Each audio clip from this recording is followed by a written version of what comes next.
Yeah. Yeah. Alrighty, how you guys doing from this week? It was mostly me. Okay. Although Eric got a few turns at it. Sometimes really good. Okay. He walks like a little bit ahead still. Like once we start our real walk, he's still, I feel like he's forging a bit. Well, just like, it just depends on where the comfort level is for healing. So like his head will get like a little bit ahead.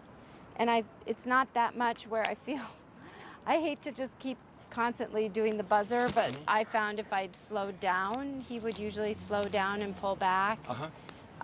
Or if I just tugged on because we're not using the word or anything yet, so I wasn't using that. So, and then sometimes I just had to buzz. The other thing I had trouble with is at home setting the starting number, because there were times where he'd just be like this in our hallway, and I'd start at 15.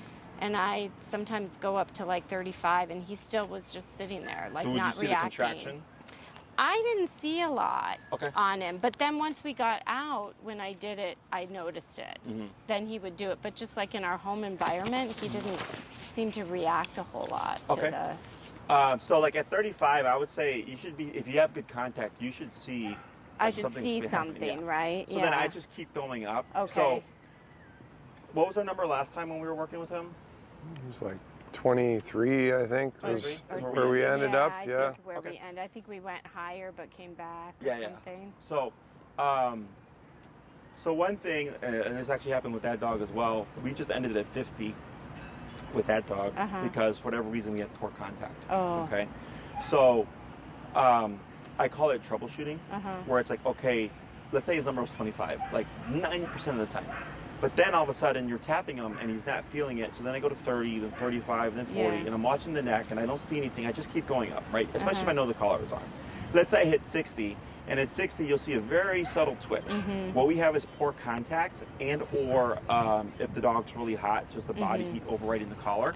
So then I keep going up. So then at that point, let's say I'm at 80 and it's still like 80, like you'll see, like it looks very strong, right? But then if he still looks as subtle, but he responds to it, I go, okay, for whatever reason, 80 is 25.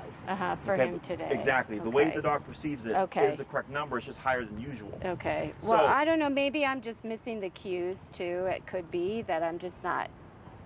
He just looked really passive to me. What's it at now?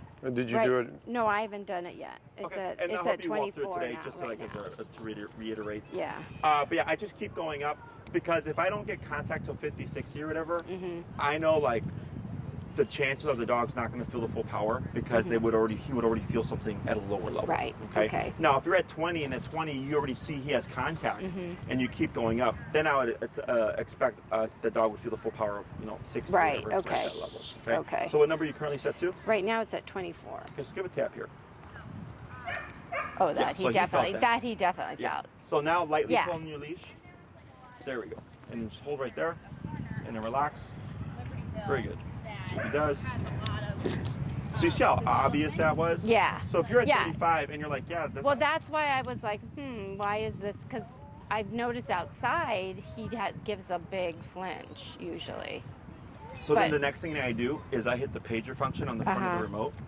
And then that's simply a vibration. Oh, right. Okay. So then if you're at 35 and you don't see anything and you're like, well, let me hit the pager. Because sometimes you turn it on and then accidentally turn it off or it dies or something else happens. So the pager doesn't send the same signal, it just sends a little, And a lot of times dogs freak out more with the vibration than they do the stim. So if he does freak out, it's okay.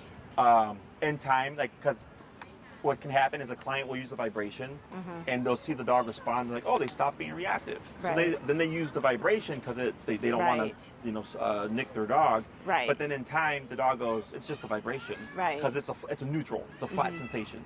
So then in time it loses its power. So we really just use it just to check that it's on. So yeah, if you're caught in a situation where it's like, normally at 25 he's like very responsive and nothing's happening here, hit the pager. Okay. In regards to the forging, a couple of things. A lot of times clients will go, Jesse, I don't need the dog to be perfect. I just need the dog not to pull, to relax.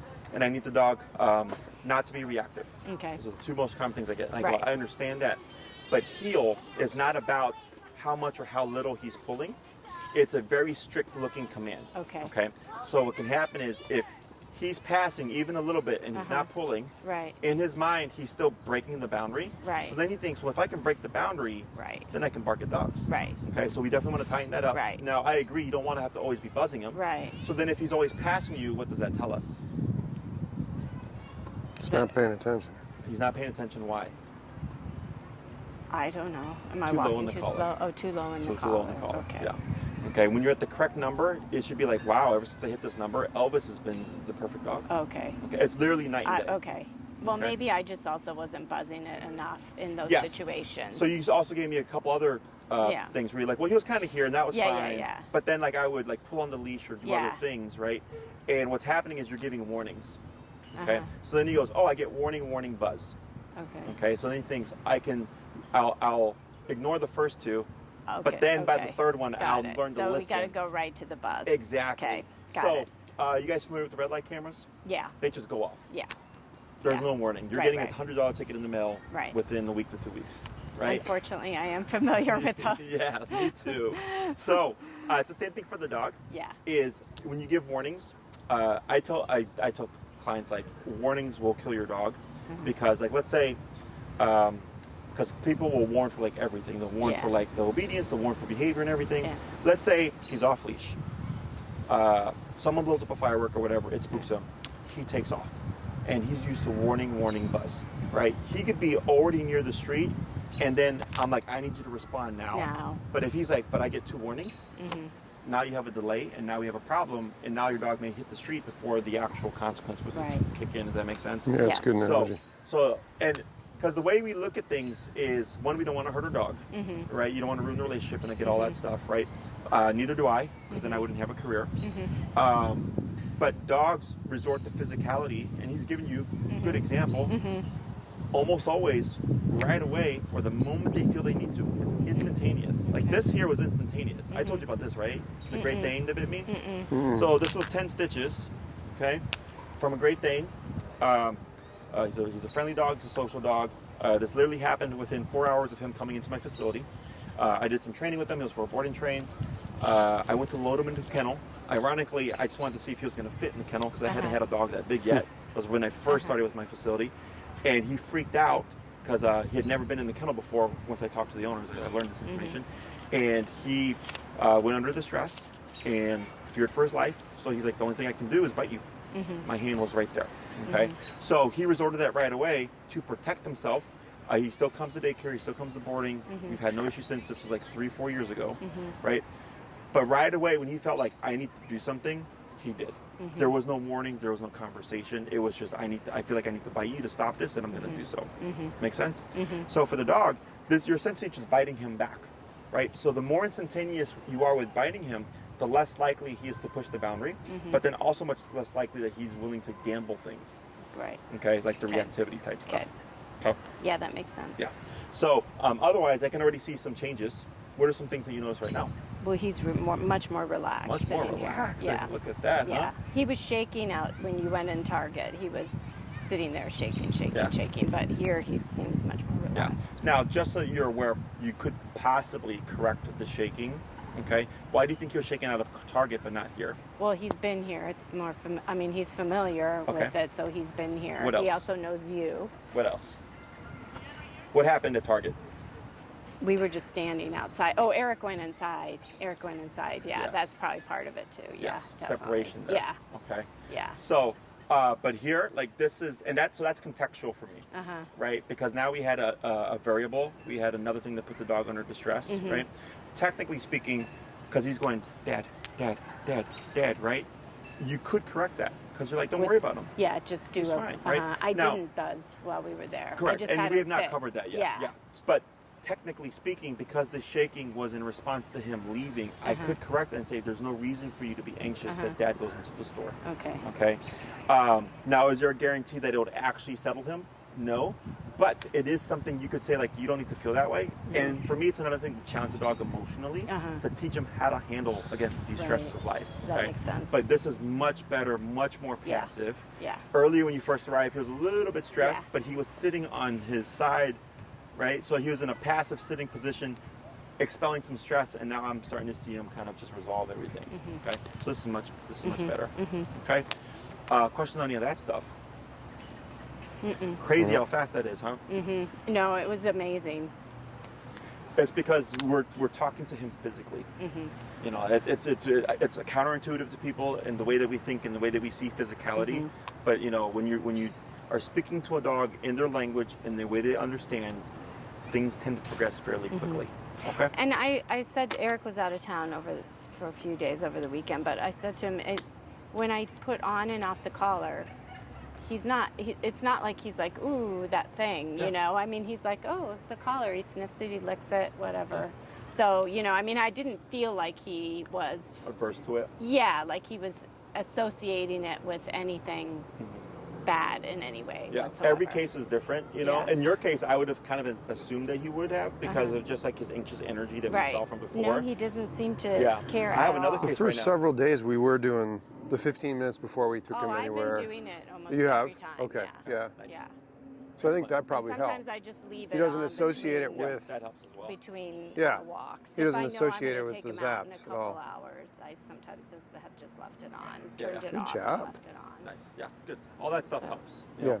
And 'Cause he did, I was combing him in the backyard and I had it on. We'd just come back from a walk, so I had it on. I didn't have the pager in my hand, but it was like right by me. And our neighbor dog came out, or they came back from a walk or something. I didn't know they were out. And he went, of course, right to the fence. We have a fence like this that you see him, but we've now put like Chicken wire material, black, some, what do you call it? Like mesh. Yeah, it's it's something like- like that, it's- so that you can't see through as easily. But he went like right to the corner, and he barked like 3 times by the time I got the thing in my hand. And I turned it up and buzzed it, and he came right back. What number do you remember? It was like maybe, wasn't above 60. Okay, nice. Good. I don't think. So- It was like very fast. I was like trying to get Good job. it. Just because we hadn't covered that, but I just figured he needs a correction. Yeah, 100%. And he just turned around and came right back. He Beautiful. kind of gave a little whine and came right back. Beautiful, yeah. So- So kudos to you for just asserting yourself and going like, I need to do this. So what I would do is use 60 as a reference point. Okay. So let's say the neighbor's dog, you're outside again, comes out and he does not run to the fence. What does that tell us? That he learned from the first time. Correct. That Yeah. 60 stopped and then deterred the behavior. And that's one thing that we talk about with aggression and reactivity stuff is we always want to stop and then deter. I don't want to see it again, right? So if he were to do it again, I would correct them. And then the next time outside, if he did it again, I go, okay, I corrected you twice at 60. You're still doing it. So now I'm at 65. Yeah. And I just start building off of every failure until eventually I hit 90. And then maybe I'm at 90 and I correct them. And ever since I hit 90, all of a sudden he doesn't want to bark the fence anymore. Okay, and then I go 90 is actually the number that's going to stop and then deter. Right. Because if you always address him at 60, you're stopping him, but then you're always having to stop him. Right. And we don't want that. We Right, want the we dog want to him just to be able to just self-control. know. Yeah. Exactly. So good Got job. it. So great. A lot of progress. Any other questions? Feeling good? Feeling better? Yeah. Excellent. I mean, definitely, it's made walking really different feel. Good. And what most clients find, especially when we get like reactive dogs, because people tend to withdraw. They don't have many people come over, or like they don't walk their dogs as much, is they start doing a ton more with their dog because now you start to have control. Yeah. So with control, we get more freedom. Is what I always tell my clients. I don't want to make a robot, but I do when I say sit, come, or heel or whatever. You're going to do that and nothing else until I give you permission. Right. Okay. When you have that level of control, you can do so much more with your dog. Okay. So good job. So what we're going to start with first is a quick review. I'm going to have you show me what you practiced. We'll address the levels if needed. But that would be the main thing is, so I think actually 25 may be what his number is. I think you're just giving too many opportunities to avoid the collar. Maybe. And he was playing that boundary. Okay? You want it to always just be instantaneous. Okay. You're the red light camera now. Okay. So, and then after we do the review, then we'll add in the verbal cue of heel. And then we'll work on a few more other things. So then you'll actually have a formal on switch. Okay. Okay? Excellent. So going to go to the path here. You want me to go ahead and Yeah, go first? please. Okay. You've been working with him. Come in. Come. And you're going to just walk back and forth between these two poles, okay? Okay. Go ahead.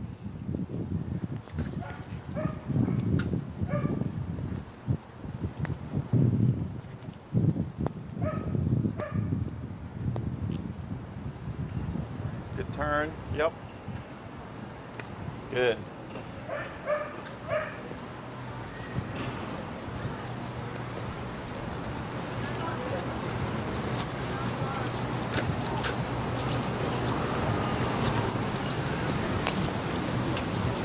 Go to step to the side on your right there. Yep, and then turn to face us, but then hold right there. Sit. Sit. Sit. Sit. Good. Wait a moment.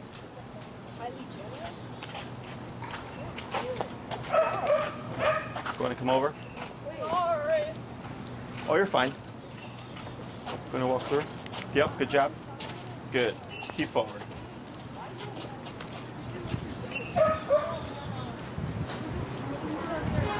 Oh, sorry. Let's go back the other way.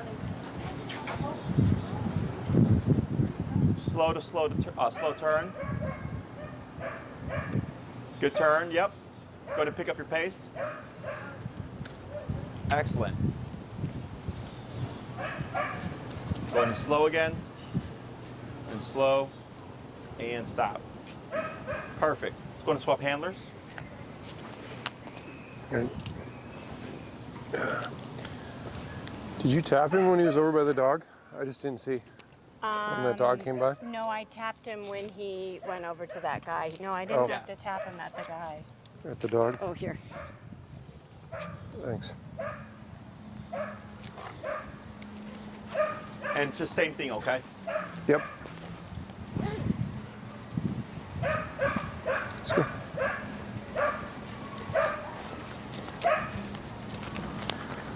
Sorry, I missed my coffee this morning. No, you're so- fine.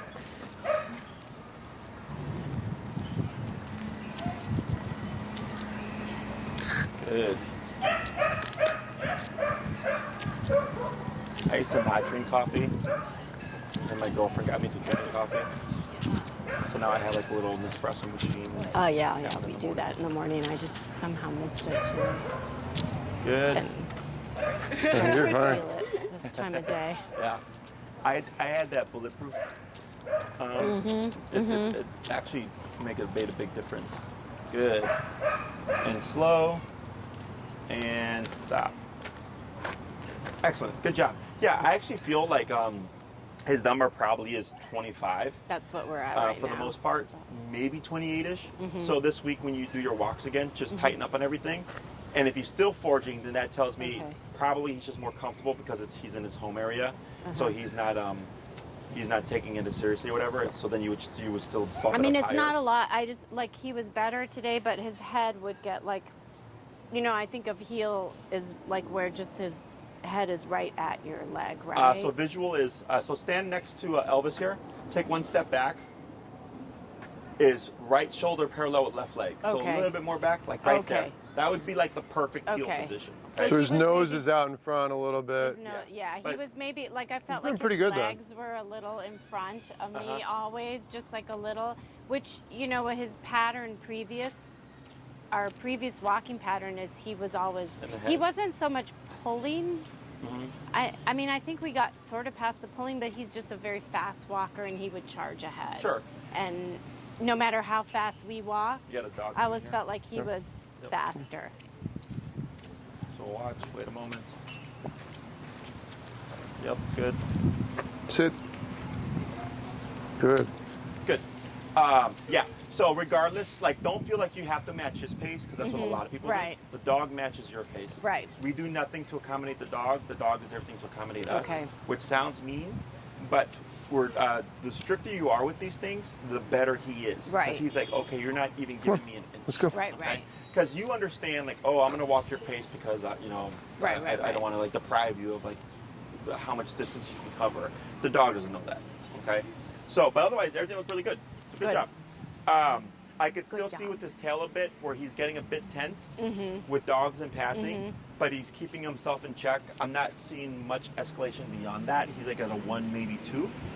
We do want to keep an eye on that because we have what's called stacking, okay? Stacking is you're walking your dog through the neighborhood, you see 10 dogs, dogs 1 through 9, no problem. Dog 10, he blows up. Yeah. Okay? So what happens is every time he passes the dog, he stacks and stacks a little bit more, building up Attention. stress, and then eventually it's got to go somewhere. Okay. So what I would suggest is whenever you're coming by a potential trigger, like right now, we had the space. I just had you step to the side, but we're still facing it. Okay. So I don't try to hide the dog from the stressor. I don't try to cover their eyes. I don't body block. I literally just go, here it is. Okay. Online, and some trainers will tell you making your dog sit is like the worst thing you can do with reactivity. That's a yes and no answer. Yes, because it makes the dog go under more stress because they feel like there's no exit. Okay. However, it makes it easier for you to control your dog because you're stationary. Okay. So for the dog, it's harder. For the owner, it's easier. Okay. Other trainers may also say keep moving because this way you pass by the stressor more quickly. Problem with this is, and I've had this happen to clients prior to working with me, is that the dog will become reactive and cut you off, and you either trip over the leash or something happens. Okay, I had one client, she tripped over the dog pulled the leash out of her hand and then attacked the other dog. Okay, I said, we don't do that. We step to the side, we shorten the leash, we just wait, we have our number and our remote ready to go, and if the dog were to react, I pull straight up and then correct them. Okay, because it's easier to control when you're stationary versus when you're in motion. Okay, otherwise you do great. Nothing that I really saw that was like, okay, this needs work. I just saw the build up to 1 to 2. Okay, so when you see a potential trigger and you step to the side and you're like your focus is Elvis, but don't get tunnel vision where you're not also reading the environment. Okay, because at least in the city of Chicago, people step to the side, and then people take it as an invite of like, oh, you're stepping to the side so my dog can say hi. Okay, when it's like, no, I'm stepping to the side so you can just walk by. But always step to the side. Don't just try to walk straight. In the beginning. In the beginning. Correct. In the beginning. I want you to have 100 instances of him seeing a dog in varying degrees of escalation. Okay. They're reactive, they're calm, they're puppies, they're old dogs, right? Big dog, small dog, all these different scenarios. And if we get 0 reactivity, 1 reactive moment out of 100 type of things, you know, then I go, now you're ready to progress towards moving. Okay. Now, in some cases, it is rare, but in some cases, a dog will be non-reactive when you're stationary, but reactive when you're moving. Okay. My theory is reactivity is a moving behavior, lunging and barking. Walking is also a moving behavior, right? So the dog's already in motion, and then they see the dog.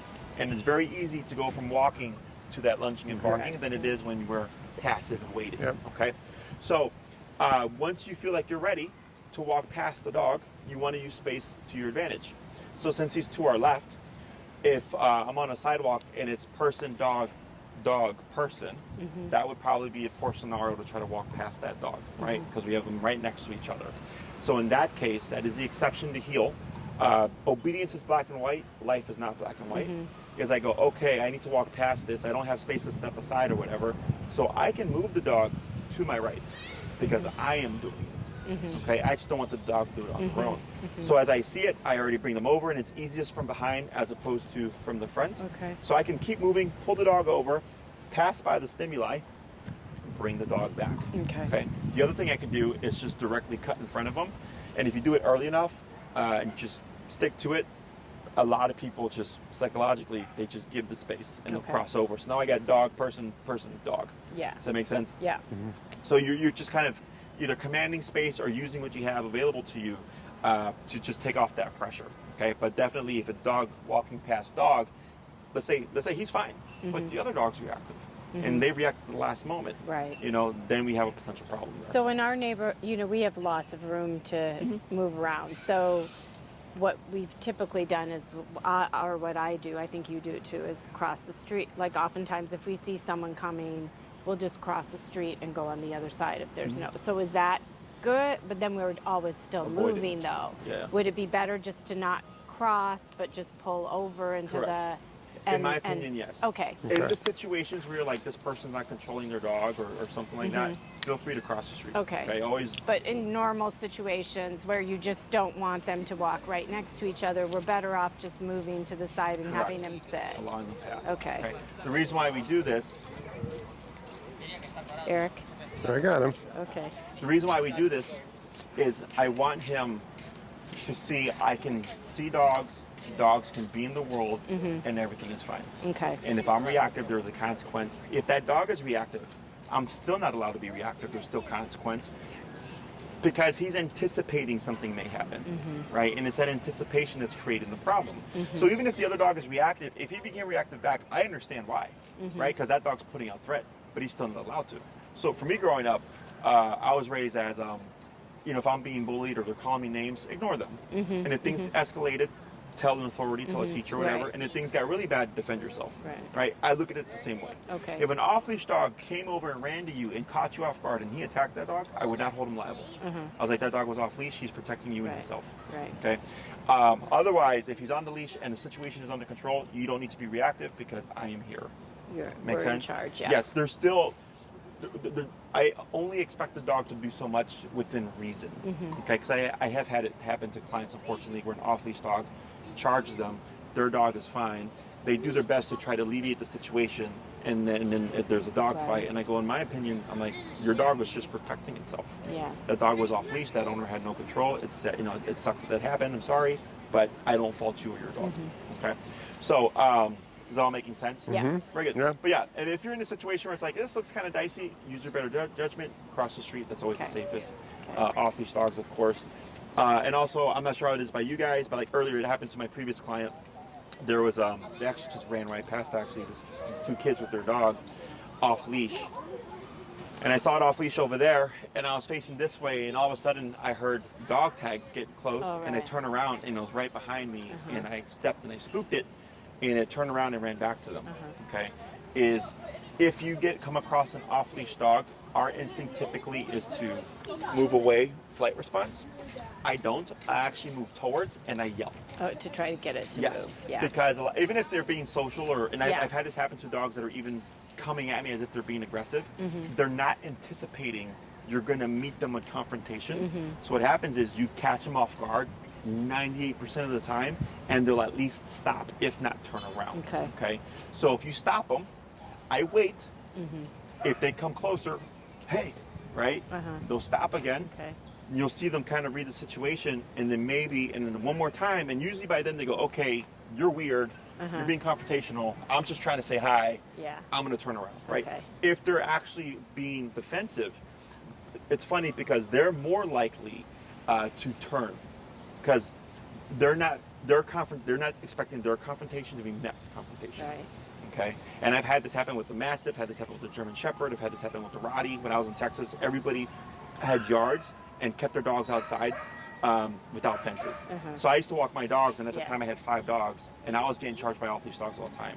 I got charged by 5 off-leash Chihuahuas one time. Wow. Yeah. So, and that's where I learned this skill. Yeah. Is I just learned you assert yourself, Right. and 90% of the time, They they're go. Okay. And if you're in a situation where they're getting really close, I shorten my leash. I'm the buffer, and if they're too close, I'll kick them, send them back, or I'll use my leg as a buffer. And a lot of times they're like standoffish because they're like, "What are you doing?" And then it allows me like call your dog, whatever, if the owner is around. Otherwise, in my book, if you're confronted with an off-leash dog, you have every right to protect you, yourself, and your dog, even if that means physicality. Okay. Other questions?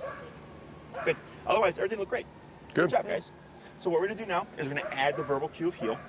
So technically speaking, if you go on a walk and you say nothing, you may see Elvis do what we call defaulting. He's going to default to your side as if he is healing. Okay. If you've not said heel from today going forward, he is not under command. Okay. Okay. So if he's defaulting and he goes to explore and you were to correct them, technically that's unfair. Yeah. Okay. So once you cue heel, that lets him know, hey, buddy, now I expect you to walk in this strict fashion. Okay. And then break would be the release of now you're free to be a dog again. Right. Make sense? Yeah. Very good. So the first part is easy. I'll have you guys go to you'll go to the sidewalk. We're gonna wait a moment. You're gonna cue the word heel, and then you're gonna lead the walk with the left leg. Okay. So dogs have a wider peripheral range than we do. That left leg going forward, he sees it. He goes, oh, every time you say this word, the sound, I see that leg coming forward. I'm always expected to move with you. Okay. So that's his visual cue of now we're walking. In more advanced training, left leg means walk with me. Right leg means don't move. Okay.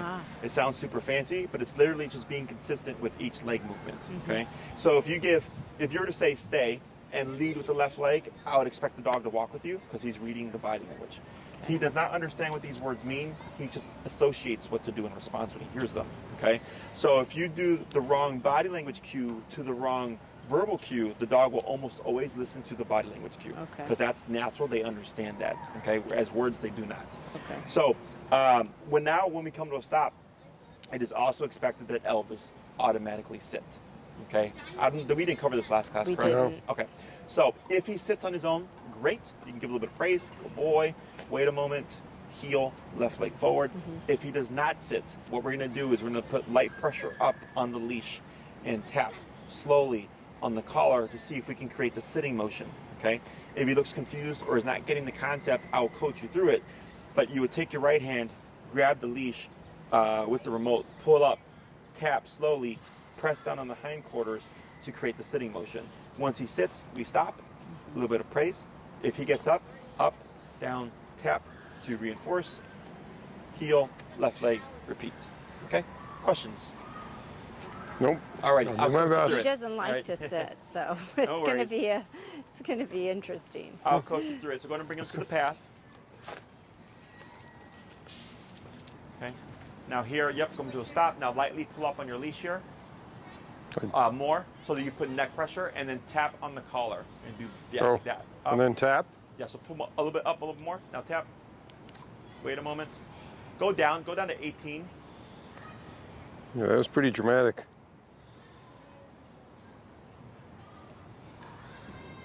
Okay. Okay. And then just lightly pull forward to redirect them forward. Yep, like that. Up on the leash again. Tap. Tap. Tap. There it is.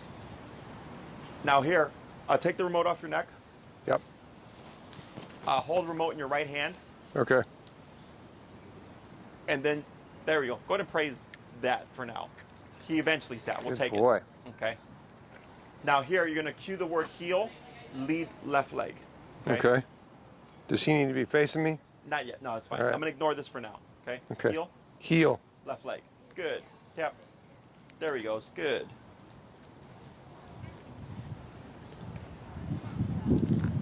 Go ahead and slow turn. Good turn. And slow to stop. Good. Lightly up on your leash. Tap. Tap. Yep. And then light pressure. There we go. Now praise. Good boy. Good. Go down to 15. Good. Heel, left leg. Heel. Good. Tap. Keep forward. Good. Yep. Good job. Now slow turn. Good turn. Slow to a stop. There's definitely fitness. Excellent. Lightly up on your leash. Tap. Praise. Good. Good job. Good boy.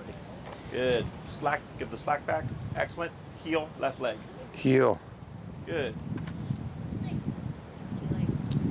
probably like little pat, and it's probably like you get the chocolate dip. Slow to slow turn. Good turn. Slow to stop. Excellent. Lightly up on your leash. Tap.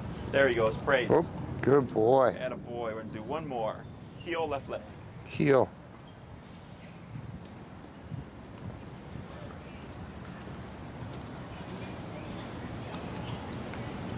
Good. Slow turn. And slow to a stop. Good. Lightly up. Tap. Praise. Good boy. Good. So we're going to hold right there. I'm going to have you swap handlers. If he gets up, you're going to correct him, okay? He's going to hold the sit position. Okay. Let me dump some stuff. Yep, I'll watch you. Good boy. Said 15, I think.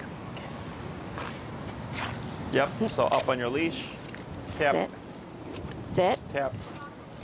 Praise. Good boy. Good. Good boy. We're going to do the same thing, okay? You're going to cue the word heel and then lead with the left leg. Slack on the leash. Yes. Slack on the leash. Okay. Correct. Heel.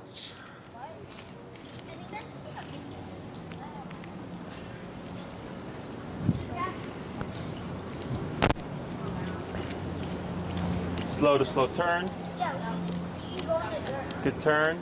Keep forward. You got it. And slow to stop. Good. Hold right there. Tap.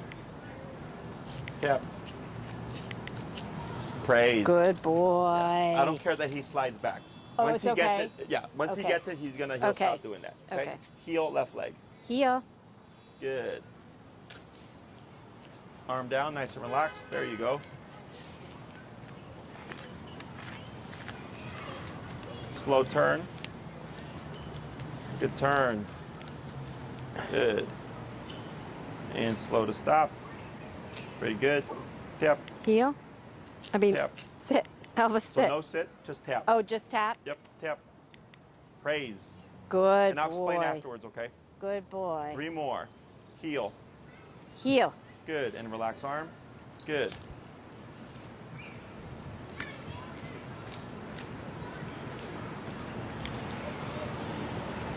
Slow turn. Yep, good turn.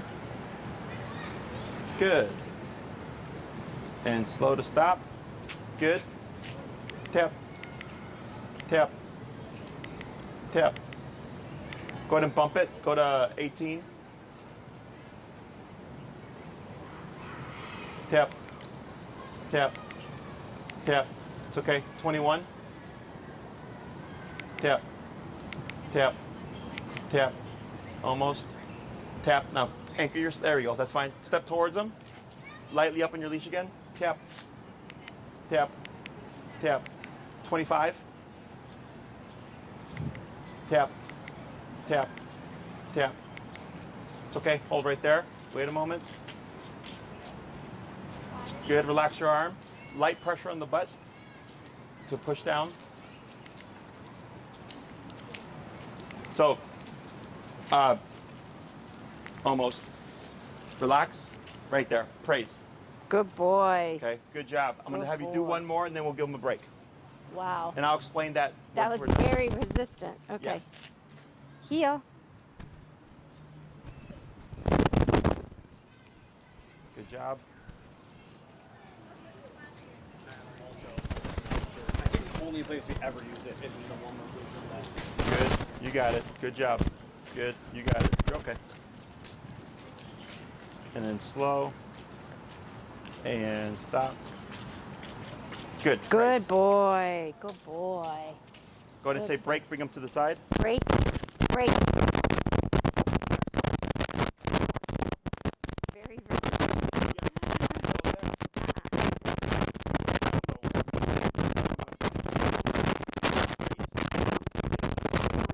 Yeah. Okay. So instead of saying sit, because from previous training and Right. stuff, is heel is a package. Okay. Walk with me, stay with me, sit when I stop. Okay. These things are all by default. Okay. So heel is the total and verbal instruction Exactly. that he's so going to get. if you use the word sit when you stop, which you could, but now it's under command. So then you get heel, sit, heel, sit, heel, sit, right? As opposed to heel, and then the sit is automatic. Okay. So then if you forget to say sit, technically speaking, he doesn't have to. Okay. So all this is built in by default. So that's why we jump to the remote, because the dog thinks, okay, every time you stop, this happens, this turns on. If I do this, it disappears. And eventually you start to see this on his own. Okay. So now he's going, okay, cool. If I do this on my own, I can avoid the pressure. Okay. So then we lowered it because, one, higher numbers make dogs move. Okay. So if I'm trying to make the dog go into a stationary position, I wouldn't want to go higher on the collar. Because then he's going to move back or Correct. something. They're going to do yeah. they're going to try to get away from Right. it. So we went down lower. We went down to 15. He was doing well at 15 for a bit, and for whatever reason, decided to be a little bit resistant. Okay, so it could have been maybe because right now, like to us, this is like beautiful weather. This Right. is nice, right? We're in the shade. It's nice Right. and cool. For him, it could actually be hot. Yeah. Okay, because he's got that Yeah. fur coat. So it's potentially also just the heat. Or for whatever reason, he's going, you know what, this exercise is kind of stupid. I don't want to do it. Okay? I go, that's fine. So I'm going to take my time and I'm going to just slowly go up until you give me what I'm looking for. Because I already know you've already done it 8 other times. So I know you can do it, right? So 15 to 18 to 21. And then he got up and then he laid down, right? So when we see that, when I read that as like that's the dog trying to escape what's happening. Right. Okay. Again, it looks bad, but if we don't work him through it, then he thinks, well, I can escape things by like shutting down. So instead, we just went up a little bit more, and then he finally gave us what we were looking for. Okay. And then you also saw a little bit of the flight response, right? And then you did really good. You just held yourself, corrected. He came back. So what he's learning is, okay, if I start to get really stressed out, right? If I just trust in this communication and just do what it's telling me, everything gets a lot easier. Okay. And then he learns, oh, there was nothing to stress out about. All I needed to do was this. Okay. And then everything starts to come back down again. Make sense? Cool. So, questions on any of that stuff? No, I mean, I'm assuming we're going to be practicing it, but so yes, I do have a question. So like if we're out doing our practice and he's doing, we say the heel and we come to a stop and he sits and he's working it, but then we come to like, I run into a friend or something and someone that starts to talk. Should he be like, should I expect him to sit that whole time? Yes and or no. okay. So you call the shots. Okay. Right? So if he's in a heel, that's in effect until you give permission. Okay. So like, let's say it's somebody he knows, right? He would not be allowed to just pull towards them. That's what he would probably try to do. Yeah. He would want to correct that. Okay. And don't be surprised if your number goes higher. Yeah. Because reactivity and like, oh, I want to say hi, are what we call impulse control. Okay. Except in one context it's seen as bad, in another context it's seen as friendly. Right? So humans tend to ignore like that and they go, but this is the problem. Right. But for your dog, it's literally impulse control. Okay. So we correct them all the same because again, if he thinks, well, if I can just go say hi to anybody, then why can't I just bark at anybody? So I have to expect him to sit, but then I can say break and then can say allow hi. him to do that Correct. until we're ready to heal again Correct. and go on. So what I suggest as you approach the person, it'd actually be easier if like when you see them to slow down, stop, auto sit, reinforce that because remember it's easier to control when you're stationary. Right. I can shorten my leash anticipating he's probably going to say hi. So the more slack he has, the more leverage he has. The less slack he has, the more leverage you have. Right. So I shorten it anticipating you're probably going to want to lunge, say hi. They come to approach, they come to a stop, he goes, I correct, he comes back, sitting position, right? Because that's what he was doing before. Wait a moment, break. And now he can say hi. Okay, and as you repeat that in time, you'll start to notice him just coming and approaching and doing this, and he might be wiggly and excited. I have no problem with it, but you cannot break position. Okay. So then, let's say one day you decide to not release him to say hi, and it's like a 5 to 10 minute conversation. Technically speaking, yes, he will hold that auto sit. Okay. What I tend to tell my clients is if you know it's going to be a while, is you can release the dog if you'd like. And then if he laid down to be more comfortable, I would have no problem with it because it's like, okay, but we're going to be here for 10 minutes. I don't care what you do, okay? I do recommend having your leash shorter in these contexts because what can happen is you're involved with the conversation. If we have complete slack, the dog starts doing other things and we're not really paying attention to him. Or someone comes from behind and now they're interacting and I'm completely unaware of it. But if my leash is short, even if he's laying down, if he moves, I'm going to feel the subtlest thing. So then I can check, what are you doing? Oh, you're just sniffing. I go back to the conversation, okay? Because I've had it happen to clients where they give the slack by default, right? Because, oh, I'm talking, blah, blah, blah. And then the dog's doing something. Next thing you know, they're being met by an off-leash dog or they're being met by somebody else walking their dog. And then we have an interaction there that we don't want, okay? So, is that making sense? Yeah.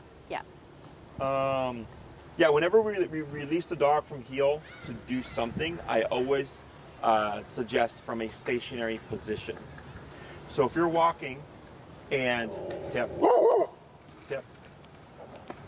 good, hold right there.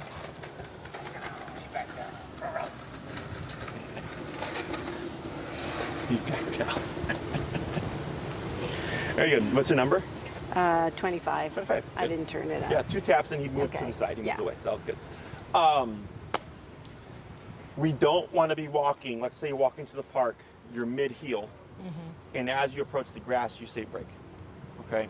Because he's going to start assuming when you approach grass, you're going to release it. Yeah. So we always go walk to what it is we're going to do, stop, auto sit, wait a moment or two, then break, then release, so that we don't create any patterns like that. Okay. Because it'll inevitably happen where it's like, Jesse, he just started like randomly going towards grass, and I go, well, you probably released them while you're moving. Yeah. Okay. Other questions? No. It's a little. The brake yeah. is going to be something. So he'll pick that up eventually. He'll pick up Yes. the brakes. So right now, if he's right being now cautious, yeah. yes. So this You is mean because it's not in our language, like we haven't been using it? Is that what you mean? That he'll No, pick it up? I mean, I think he's getting the heel, but so is there consequence if he? I mean, I guess the issue for me in my head is that with the heel, there's a consequence if he doesn't do it. With the brake, or breaks from it, correct? Yeah. brake is just he's You're free to do free. what he wants, Yes, right? yes. So, okay. Yeah. So like, let's say you're walking, right, and let's say there's a park nearby, and you come to a stop. He auto sits. Yep. Go, brake, and I lead him to the grass, and at that point he can sniff, he can pee, he can poop, he Yeah. can roll around, smoke a Okay. cigarette. I don't care. He's on his own Okay. time. But then if I were to need him to heel again, I would cue heel, walk back home. Got it. Okay. Okay. Let's say you're on a walk, and you run out of time to like reinforce the heel, and it's faster if you just like let him pull home or whatever. Right. You simply come to a stop, brake, Brake. and let him pull Okay. because you've ended the exercise. Okay. So you allowing him to walk loosely will not work against you because of the cues. Because we've given him the permission to walk Exactly. loosely. Now, if you start heel, he starts to deviate or explore or do other things or pull, and you go, I'm not going to correct that. Then now that's- you're working yeah. against yourself. Got it. Got it. Yeah. Yeah, so that's the importance of the Right. cues. Is it lets the dog know like now you're good, now you're now you have to Right. be under command or what have you. So the more you're consistent with all these things, the faster he gets the concept. Right. Okay. Now if you release him and you notice him being cautious and like he kind of just lingers by you, this is very common in the beginning. Mm-hmm. It's good because it tells me he's learning, he's respecting the boundaries, he's respecting the training. He doesn't want to screw up. So then what helps them learn to distinguish brake time versus heel time, especially like when we have a sidewalk like this, is if you're on the sidewalk and you cue brake into the grass, that difference in texture will help him. Or like, if you break him like into a field like this, if you keep walking like this with him here, he's probably going to default. So instead, what I do is I reverse or pivot to face the dog, and now I walk reverse of him. So then he can't heel. I see. Does that make sense? Uh-huh. And I'll meander and I'll walk by trees, bushes, fire After hydrants. you've said break. Correct. Okay. I'll walk by things intentionally That he can. to get its attention. Okay. And then if he's sniffing something, I just let Let him it. be. Okay. And eventually he learns like, oh, okay, when you cue brake, like I get to do stuff and this and that, and Got then you it. start to see him be more normal. Okay. Okay. But the caution in the beginning is good because it means he's respecting the boundaries. Okay. Okay. Other questions? Nope. Good. That was the easy part. Okay. So now for the hard part, and it's really not that hard. It's just a little bit more thinking. So when we're in the heel concept, we have two major types of turns or major types of like U-turns. Last class we talked about like the pivot turn and the abrupt turn away. Right. Right. So that's what I call the correctional pivot turn. Whenever he gets ahead of you, you would turn around, tap abruptly. There is no warning. Okay. Okay. If Elvis is doing a good job of paying attention, we would want to communicate because it would be unfair to abruptly just turn away. Okay. So when you're walking with Elvis, and we've already started doing this a little bit, is we slow down. Okay. Right? So we slow down before a stop, we slow down before a turn, but there's a little bit more information involved. Okay. So if I want to pivot and I'm walking with Elvis, I would slow down. He slows down. Good. And I'm going to lead with my left leg, step back to my right leg, pivot with my left leg like that. Okay, so we're walking, I slow down, left, right, left, now I'm going the opposite way. And that's what we do when we think he's paying attention and doing a good job. Yes. Okay. So if you slow down, what should Elvis do? slow down. Correct. So that's what lets you know he's paying attention. I can communicate now. Okay. Okay. If I slow down with the intention to turn, but Elvis keeps going, well, this doesn't matter. Right. He is not paying attention. I right. just abruptly then turn, I just tap abruptly turn. to correct him. But Okay? the pivot turn, if he's paying attention, we decide to do the pivot turn. We don't tap at the if same he turns time. with you, Okay. correct. Okay. So this movement, and you'll see once you Right. start it, is to let him know something's changing and what you're doing to avoid the consequence. Okay. Okay. The next type of turn is the crossover turn. This is turning left, crossing over Elvis. Okay. So same concept. We want to slow before that turn, and I'm going to lead this turn with my right leg, cutting at a 90-degree angle, left leg, right leg, Now I'm going the opposite way. Okay? So when you slow down and you cut over, you should see Elvis kind of naturally pivot off the body because he doesn't want to collide. Left leg again, cut again with the right leg. Now you're going the opposite. So you're making like a half square shape. Okay? Same concept here. If I slow down and Elvis keeps going, well, I'm not going to bother with this. He's not paying attention. Abrupt turn, tap, go the opposite way. Okay? Turn again if you need to, and then try the crossover again. Okay? Questions? What's the purpose of the crossover? I mean, what's the... in the world, like let's say you need to turn or something, right? Right. If you don't know how to turn with the movements, what ends up usually happening is you stop, you kind of reposition, and then you go. And this is to help keep it fluid, okay? The other part of it, and this is just my personal thought on it in theory, is you will see Elvis start to look at you, okay? So now that you're using body language to communicate, in my theory, the dog starts to look at you more because he's like, oh, you actually talk my language now, okay? The other reason is I had a client, I trained her first dog, I'm training their second dog now, and she was here, her boyfriend was here too, and she was doing the turns, and a bike was coming, and she was gonna do a crossover, but because she already knew the turns, instead she did a pivot, because she knew if I cross over right now, I'm gonna collide with that bike. Yeah. So she could have just waited it out, but instead she decided to do this, and I said that's exactly why we have the two types of turns. Is the pivot is linear, okay? If this is busy, right, then you can go. I'm on my own lane, correct? If behind me is busy, beside me is clear, I have my crossover to go in the next lane, and then I don't collide with the people behind me. Show the crossover one more time. What is it? So it's going to be cut with the right, cut, left, cut with the right. Okay, and I'll walk you through it as well. Okay.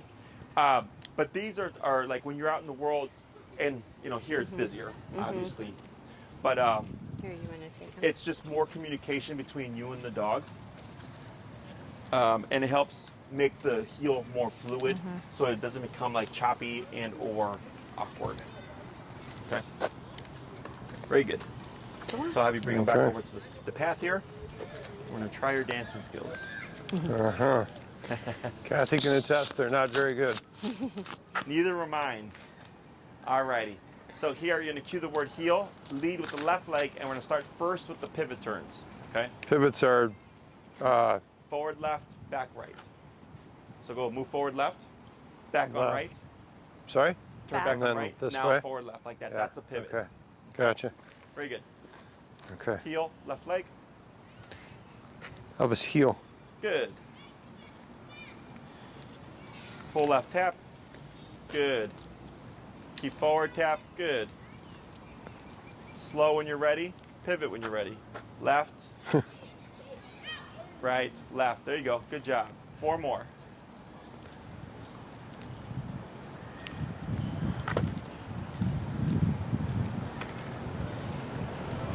Good. Slow when you're ready. Pivot when you're ready. Right. Left. Good. 3 more.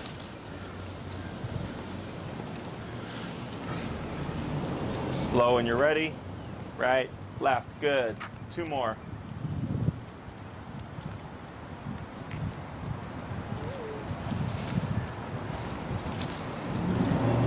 Yep. Good job. Last one.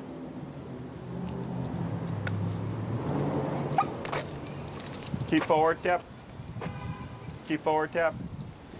There he goes. Good. Yep. Pivot. Tap. Good.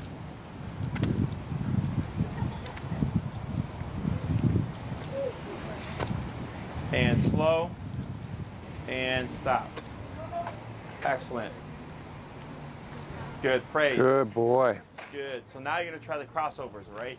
That's going to be turning to the left, crossing with your right leg. Okay. Okay. Heel. Heel.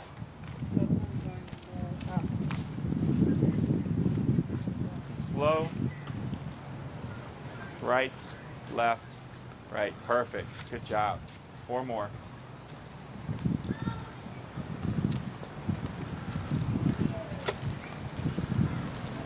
Slow. Right, left, right. That's fine. Keep forward. Good. 2 more.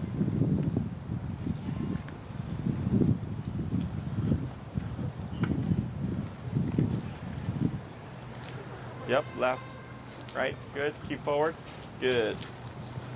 Pull left. Good.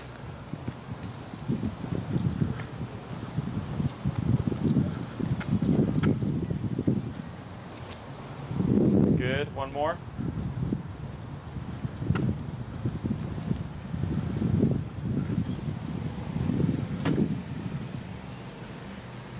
Good. Forward and slow and stop. Excellent. Let's go to Good swap handlers. boy. Sorry? Swap Oh. handlers. That was a good sit. Good auto That was sit. a great set. Yes, that was so good. Good. Okay, let's see. Okay. Heel, left leg. Heel. And we're gonna start first with the pivots, okay?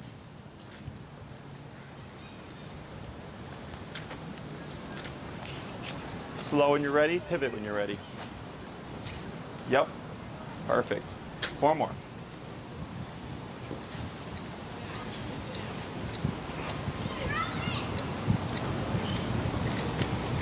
Slow when you're ready. Right, left. Good job. 3 more.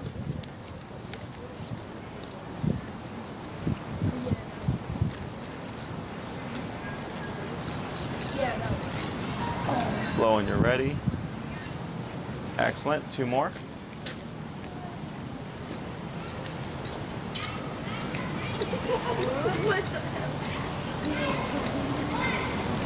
Slow. Excellent. Slow again. Pivot when you're ready. Oh, pivot. Sorry. Yep, it's okay. Yep, keep forward. You got it. Good job. Keep going, keep going, keep going. There he goes. Pull left. Dip. Keep going. Dip. There he goes. Good. Pull left. You got it. Good job. Now pivot. Good job. We threw him for a loop there. It's okay. Sorry. You got it.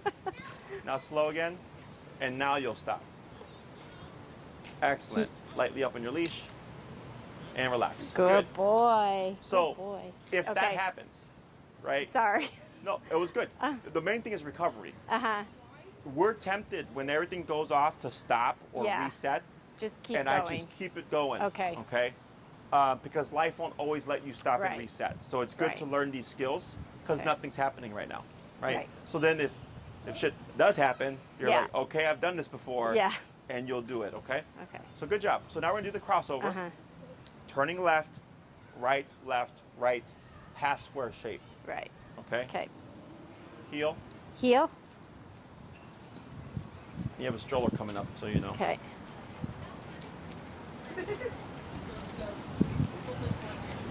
So here, actually do your pivot. Okay. Very good. And then you'll hook to the right, and then you can do your crossover. Yeah.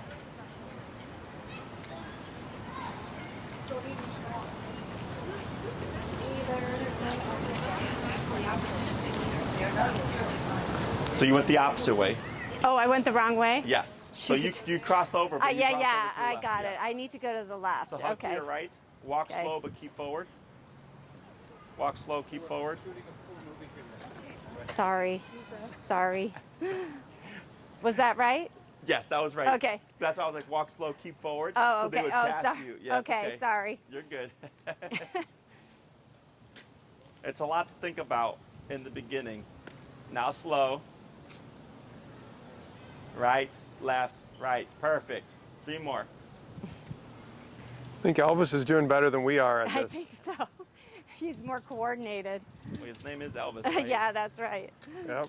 Got his dancing moves. Careful, bike. Good. Left, right. Okay, good. 2 more.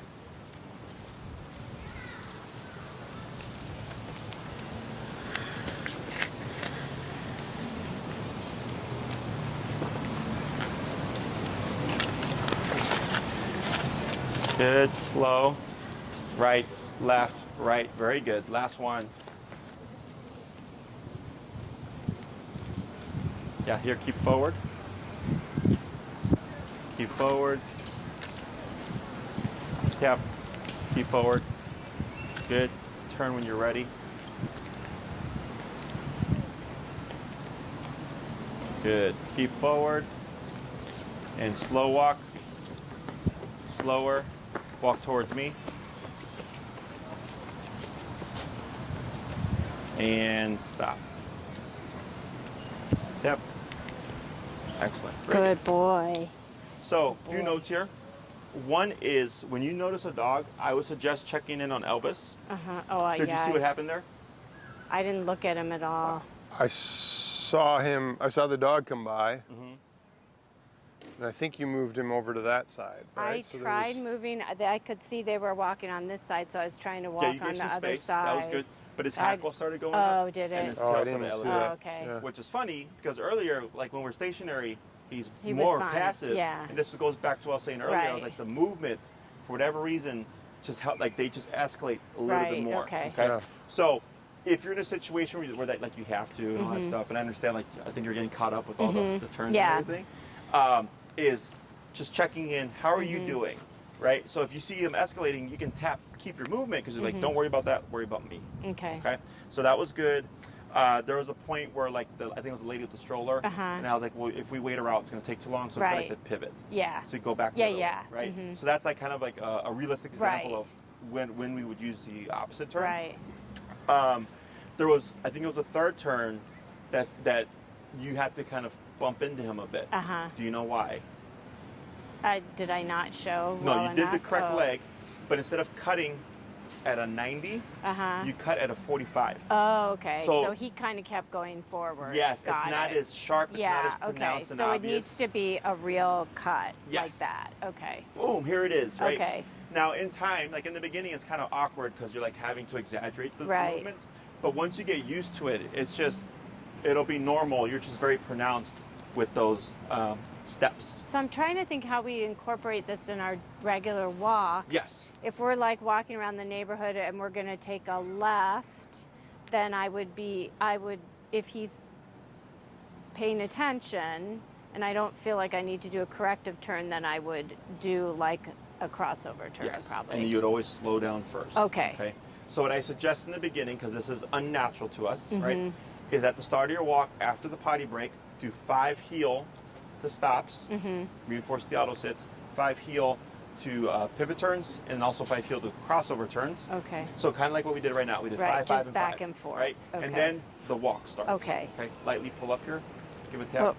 and then relax. So now that we've added this extra rule of auto sit, because you came over, you're still in the heel. Right. I did We notice would- that. Yeah. Yes. So very good for noticing Yeah. that. We would correct that. Now, if you said break, then I could care less. Okay. Okay. So the more black and white you are with all these expectations, all these rules and stuff that we're putting in play, the better he Okay. does. Okay. 'Cause- Dogs thrive in black Right. and white. Okay.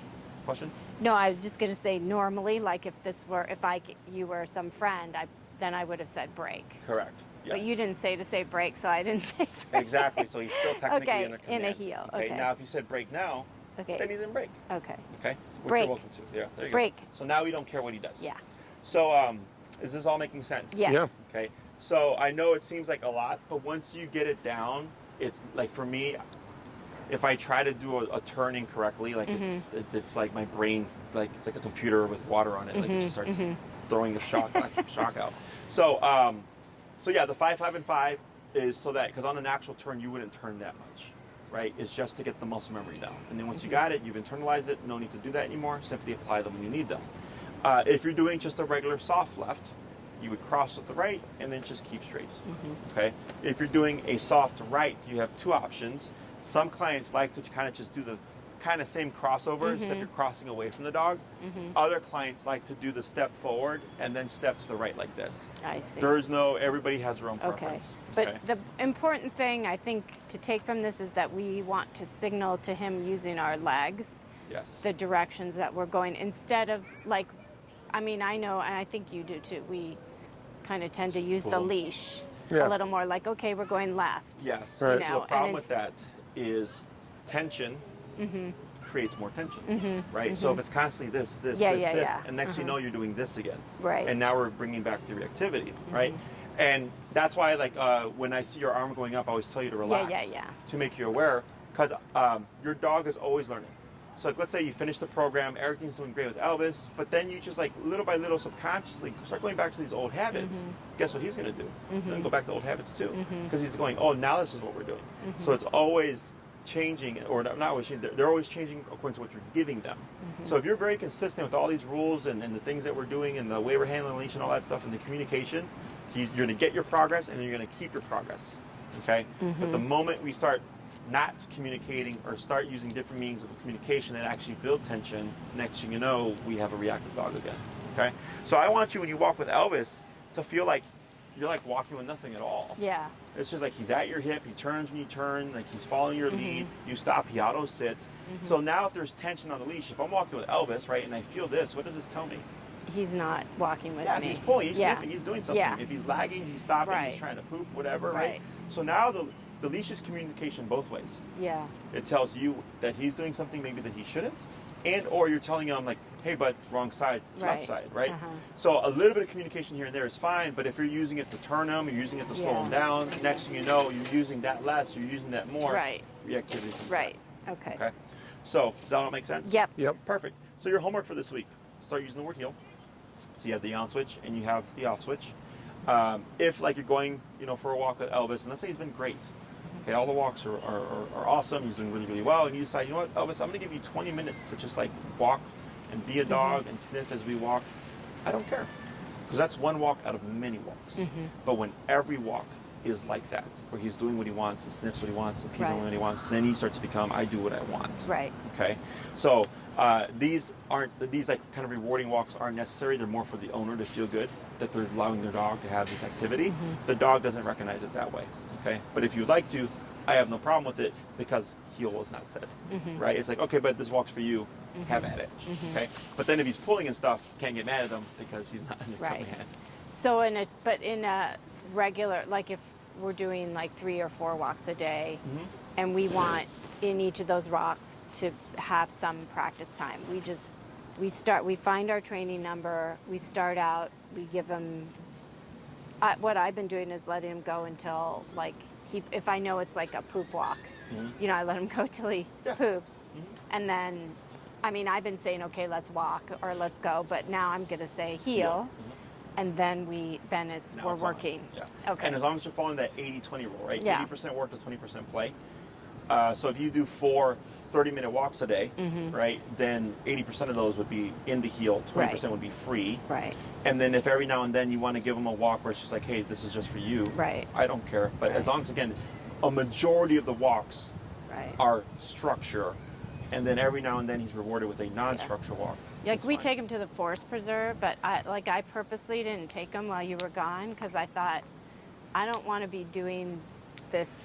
Oh, I felt like it was like at the forest preserve we often use a lot. Oh, how is it if on those non-structured walks we use a retractable leash? Are you okay with that? That's fine. Yeah. What I would suggest, because you're going to need one anyways, is there anything in particular you'd like to cover for your next class? What would you normally cover? Recall. Okay. No, I think that's good. Because recall good. takes the longest to teach. Yeah, I think that's So fine. I like to get it in as soon as possible. Yeah, I think that's fine. So then you'll need a long 30-foot leash. Okay. 12 to 16 bucks, nothing fancy. Yeah, okay. Sure. They look like a regular leash, similar to that. Right, I've seen people using them at the park. Yeah. And So what stuff. I would suggest is once you get your long leash, is replace your retractable with the long leash. With the long leash. Because okay. retractables can break open. There's also risk of I had this actually happen to a client where the flexi snapped and came back, and she had scars on her legs because it just like whipped. Yeah, they're a little bit scary. Yeah. So the long leash will replace your retractable. Okay. 30 foot, you said? Yes. 30 feet is perfect. Anything more is too long. Anything less is too short. Okay. And then that would replace your long leash. And what like my dogs, if I'm here at the park with them and I'm walking, you'll see them running around and exploring and stuff. It's what I call a loose heel. Right. Where, they're within my vicinity, but they know they don't have to be at my hip. All that's perfectly fine. That's the meaning of more control. Right. More control is more freedom. Right. Okay. So then once we cover recall, it's going to enable you even more freedom because it's like, okay, I have a means of returning my dog now. Right. Yeah. Okay. Yeah, that's all perfectly fine. Okay. That's why the cues are there. Good. So he knows the boundaries and like, okay, heel. Now I have to be like at her hip, sit when she stops, blah, blah, blah, blah. And then break is like for you to be a dog. Okay. Okay? Okay. Great. Good. Good job, guys. Good. Looking Yeah, really good. great. Okay. All right. All right.